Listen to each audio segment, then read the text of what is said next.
Hi friends, എല്ലാവർക്കും സുഖമാണെന്ന് വിശ്വസിക്കുന്നു. എൻ്റെ പുതിയൊരു വീഡിയോയിലേക്ക് എല്ലാവർക്കും സ്വാഗതം. ഇന്നത്തെ വീഡിയോയിൽ കിറ്റിനെ സംബന്ധിച്ച് തന്നെയാണ് വീഡിയോ. കാരണം കിറ്റിൽ കുറെ ആളുകൾക്കും വെളിച്ചെണ്ണ നഷ്ടപ്പെടുന്നുണ്ട് എന്ന് കമന്റുകളിലൂടെ കാണാൻ കഴിഞ്ഞു. അപ്പോൾ അതിനെന്താണ് ഒരു പോംവഴി എന്നാണ് ഈ വീഡിയോയിൽ ഞാൻ പറയാൻ പോകുന്നത്. വെളിച്ചെണ്ണ നഷ്ടപ്പെടുന്നത് തീർച്ചയായിട്ടും ഈ പാക്കിംഗ് സമയത്ത് അവിടെയുള്ള ആളുകൾ അതിൽ നിന്ന് മാറ്റുന്നതായിരിക്കാനാണ് സാധ്യത. കാരണം ഈ 8 ഐറ്റം സാധനങ്ങളിൽ ഏറ്റവും വില കൂടിയ ഐറ്റം എന്ന് പറയുന്നത് വെളിച്ചെണ്ണ തന്നെയാണ്. 350ഓളം വില വരുന്ന കിറ്റിലെ 102 രൂപ വരുന്ന സാധനം വെളിച്ചെണ്ണയാണ്.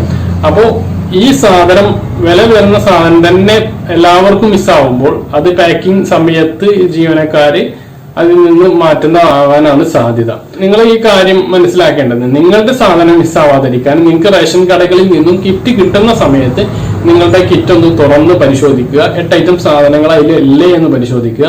പഞ്ചസാര, വെളിച്ചെണ്ണ, ആട്ട, ചെറുപയർ, കടല, പിന്നെ മുളക് പൊടി, പരിപ്പ്, ഉപ്പ്, ഈ 8 ഐറ്റം സാധനങ്ങൾ അതിലില്ലേ എന്ന് നിങ്ങൾ പരിശോധിച്ചതിന് ശേഷം മാത്രം നിങ്ങളുടെ കിറ്റ് കൈപ്പറ്റുക. നിങ്ങളുടെ സാധനം കിട്ടിയിട്ട് നിങ്ങൾ റേഷൻ കടയിൽ നിന്ന് പോയതിന് മുമ്പ് തന്നെ പരിശോധിച്ചിട്ട് ഇതിലില്ല എന്ന് അവിടെ പറഞ്ഞാൽ അവർ വേറൊരു കിറ്റ് തരുമല്ലോ. അപ്പോൾ അങ്ങനെ നിങ്ങൾക്ക് ചെയ്യാൻ കഴിയും. ഇനി അതല്ല, ഇതുവരെ വാങ്ങിയവരിൽ നിങ്ങൾക്ക് ആ കിറ്റിൽ നിന്ന് ഈ വെളിച്ചെണ്ണ മിസ്സായവരുണ്ടെങ്കിൽ അവർ ചെയ്യേണ്ട ഒരു കാര്യം, നിങ്ങളുടെ റേഷൻ കാർഡിന്റെ പുറകിൽ നിങ്ങളുടെ താലൂക്ക് റേഷൻ ഇൻസ്പെക്ടറുടെ നമ്പർ ഉണ്ട്. അതിൽ വിളിച്ചിട്ട് നിങ്ങൾക്ക് ഈ ഒരു പരാതി പറയാം. ഞങ്ങൾക്ക് ഇനി ആ വെളിച്ചെണ്ണ കിട്ടാൻ വേണ്ടിയിട്ട് ഞങ്ങൾ എന്ത് ചെയ്യണം എന്നും നിങ്ങൾ അവരോട് ചോദിച്ചു നോക്കുക.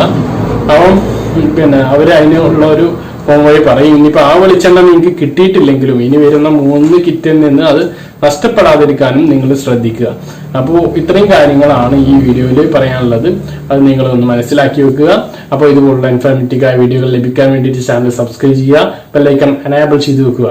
മറ്റൊരു വീഡിയോ നമുക്ക് വീണ്ടും കാണാം. ഇതുവരേക്കും ബൈ.